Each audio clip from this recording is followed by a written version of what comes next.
యాత్ర 2 cinema collections ఏంటి మరి ఇంత దారుణంగా దరిద్రమైన స్థాయిలో ఉన్నాయి.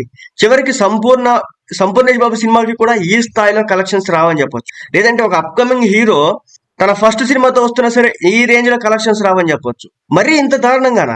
నిజంగా ప్రతి ఒక్కరు కూడా షాక్ అవుతున్నటువంటి పరిస్థితి. AP CM YS Jaganmohan Reddy చేపట్టిన ఓదార్పు యాత్ర, పాదయాత్ర, అలాగే 2009 నుంచి 2019 వరకు జరిగిన పరిణామాల నేపథ్యంలో రూపొందిన చిత్రం యాత్ర 2. గతంలో వచ్చిన యాత్రకి ఇది కొనసాగింపుగా తెరకెక్కించారు దర్శకుడు. మొదటి భాగం ఆదరణ అయితే అనుకున్నంత స్థాయిలో పొందలేదు. అయితే అయినప్పటికీ కూడా ఈ నేపథ్యంలోనే మళ్ళీ దీన్ని సీక్వెల్ గా తీసుకొచ్చారు. ఈ మూవీ అయితే విడుదలైంది. తొలి రోజు కలెక్షన్లు చూస్తే ప్రతి ఒక్కరికి కూడా షాక్ ఇస్తున్నాయి. యాత్రలో మలయాళం మెగాస్టార్ మమ్ముట్టి ఉన్నారు. మరోవైపు తమిళ హీరో జీవా ఉన్నారు. వైఎస్ పాత్రలో మమ్ముట్టి చేయగా వైఎస్ జగన్ గా జీవా నటించాడు. సినిమాని తండ్రి కొడుకుల మధ్య బాండింగ్, తండ్రికి ఇచ్చిన మాట నిలబెట్టుకోవడం కోసం కొడుకు చేసిన పోరాటం, ఈ క్రమంలో ఎదురైన అడ్డంకులు ఎదుర్కోవడాన్నే కాన్సెప్ట్ గా ఈ మూవీ తీశారు. సినిమా ఏదో అభిమానులకైతే పర్వాలేదు అనిపించింది. కానీ దారుణమైన ఓపెనింగ్స్ రాబట్టడం ఇప్పుడు ఆశ్చర్యపరుస్తుంది. ఈ మూవీ తొలి రోజు కేవలం 3 కోట్ల గ్రాస్ మాత్రమే చేసిందట. 1.5 కోటి షేర్ దక్కించుకుంది.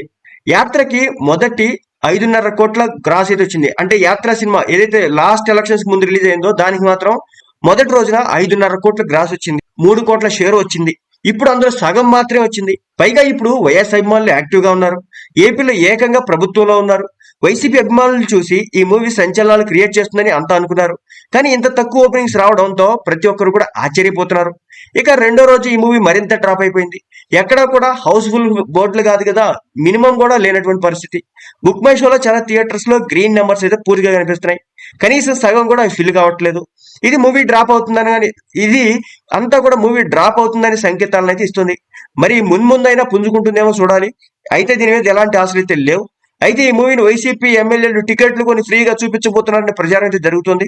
మరి అది ఎంతవరకు నిజమో తెలియాలి.